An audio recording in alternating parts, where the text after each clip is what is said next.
A paz do Senhor Jesus seja aí sobre a sua vida, sobre a sua casa.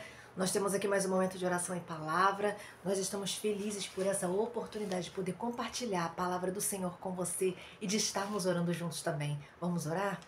Deus maravilhoso, Deus bondoso, nós te louvamos, Senhor, por mais um dia que o Senhor nos dá, porque o Seu Deus tem sido misericordioso para conosco, o Seu Deus tem sido bom, tem cuidado de nós, nos dado livramento, nos dado cura, cuidando da nossa vida, da nossa casa. Senhor, eu te peço, Pai, perdoa os nossos pecados, convence aqui pessoas do pecado, da justiça e do juízo, só o Senhor pode fazer isso. Deus, fala-nos hoje de forma poderosa através da Tua palavra, visita essa pessoa que está orando comigo. Senhor, ela tem necessidades que eu não sei quais são. Deus, visita o coração dela, traz paz. Senhor, que ela se sinta amada por Ti, querida, abraçada. Senhor, faz cair por terra todo sentimento de rejeição, sentimento de dor, Pai, sentimento, Deus, de luto, que existem pessoas que estão talvez com o luto já há tanto tempo, já passou de um mês, ela continua com a dor do luto, ela não se libertou disso. Deus, conforta ela. Senhor, que o Seu Deus esteja tocando nas emoções, trazendo cura para as feridas emocionais e fazendo com que ela consiga viver cada tempo que o Senhor dá para a vida dela. Abençoa a casa dela, sua família, seus relacionamentos.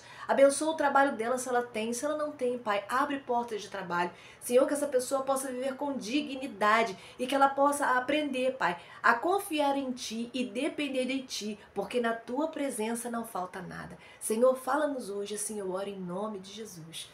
Amém.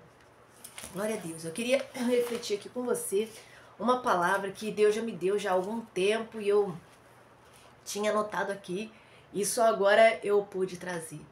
3 ensinamentos poderosos que a gente aprende com a vida de Davi e que serve para a nossa vida também. Ó, eu quero refletir com você primeiro lá em 1 Samuel 28, 1 Samuel 17, 28.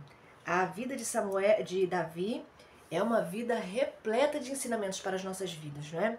Então, vai dizer assim, ó, o verso 28. Quando Eliabe, o irmão mais velho, ouviu Davi falando com os soldados, ficou muito irritado com ele e perguntou: por que você veio até aqui? Com quem deixou aquelas poucas ovelhas no deserto?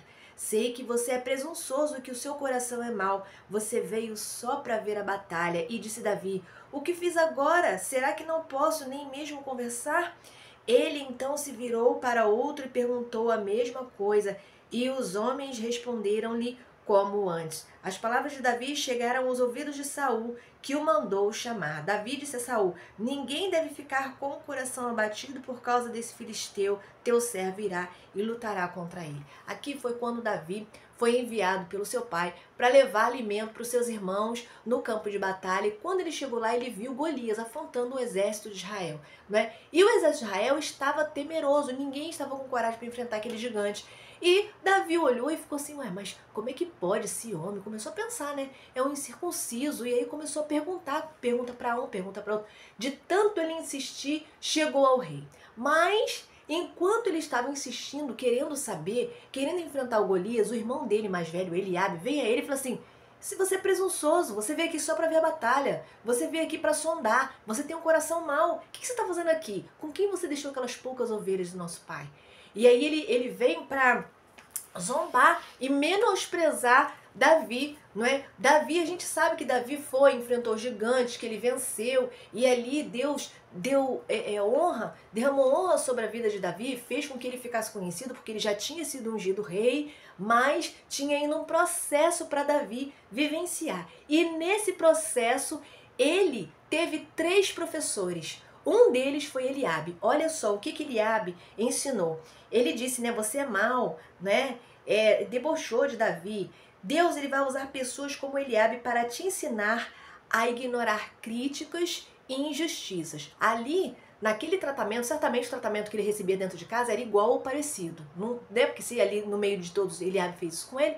Então, Deus estava ensinando a Davi a lidar com críticas, para vencer críticas, suportar críticas e não se paralisar, não paralisar o propósito de Deus na vida dele, mas enfrentar críticas e injustiças.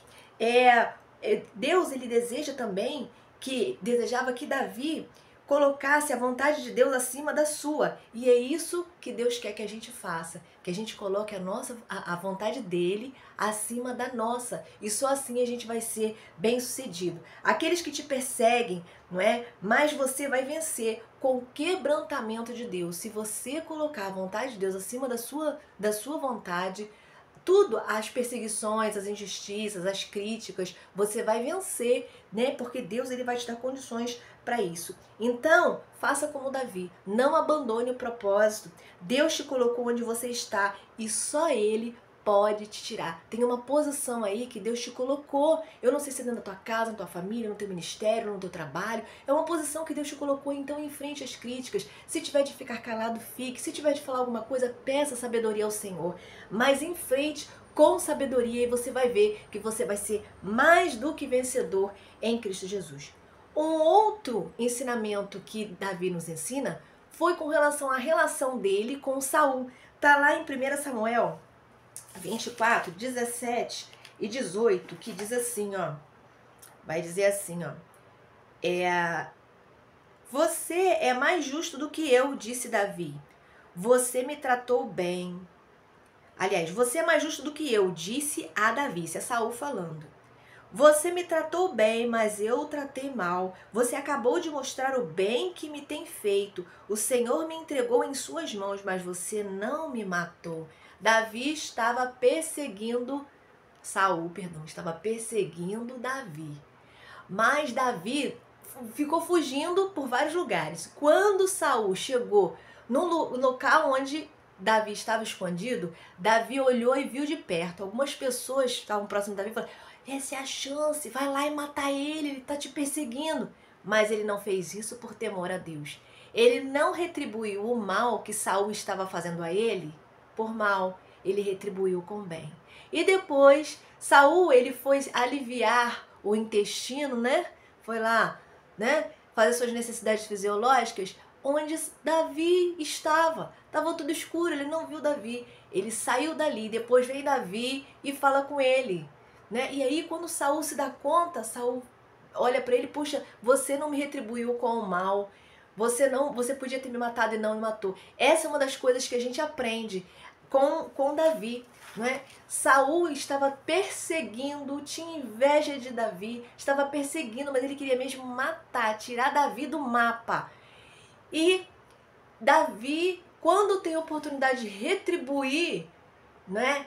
E até mesmo, digamos que se defender, ele não fez isso, ele não retribuiu o mal por mal. E o que isso nos ensina, né? Ó, Deus usou Saul para ensinar a Davi a retribuir o mal com o bem. Saul foi um professor que Deus usou na vida de Davi, da mesma forma que usou Eliabe para ensinar Davi, não é? E Saul era uma referência para Davi, mas falhou e quis matá-lo, não é? Quantas das vezes nós temos pessoas na nossa vida que são referência, de repente você teve referência até de pai, de mãe, pessoas que você amava e que frustraram você. Mas o que Deus nos ensina? Que é pra gente retribuir mal por mal? Não. A gente precisa fazer como Davi, se colocar diante do Senhor, buscar o Senhor, buscar no Senhor forças, sabedoria para retribuir o mal com o bem. Nessa vida nós estamos sendo treinados para várias coisas. Davi estava sendo treinado, forjado para ser rei. No reinado ele ia ter que saber lidar com críticas, com injustiças, por isso que ele enfrentou Eliabe. Eliabe foi um professor para ele. Ele ia ter que enfrentar perseguições, não é?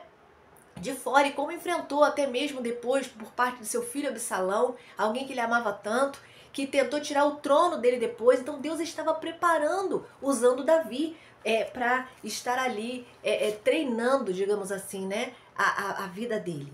E um outro ensinamento que a gente aprende também é a situação de quando Davi foi matar Golias. Olha, essa situação ensinou que a simplicidade, ela gera poder. Como é que Davi foi lá? Está lá em 1 Samuel 17, 50 e 51. 1 Samuel 17, 50 e 51 vai dizer assim, olha: Assim Davi venceu o filisteu com uma tiradeira e uma pedra. Sem espada na mão, derrubou o filisteu e o matou.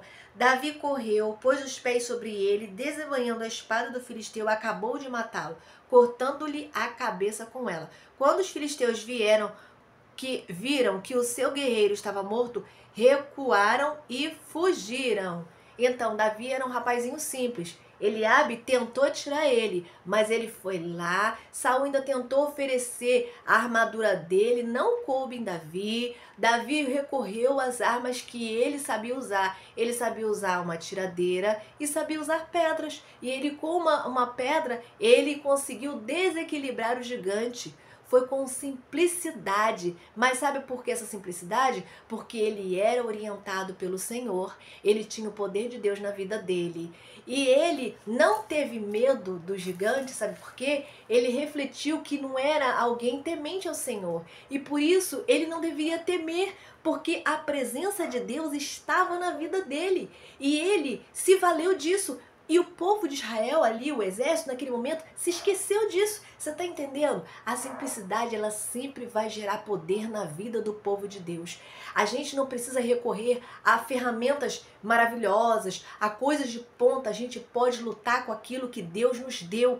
Não é desculpa para a gente parar de lutar, para a gente parar no caminho. A gente pode prosseguir com aquilo que Deus deu na mão da gente, entendendo as estações da nossa vida. Nem sempre a gente vai lutar com pedra, com a tiradeira. Deus vai trazer uma evolução, da mesma forma que trouxe uma evolução para a vida de Davi. Mas a simplicidade a gente vê que não saiu da vida de Davi. Ele continua temente a Deus, ele continua adorador, mesmo depois de ter passado por todo o processo e ter chegado ao reinado.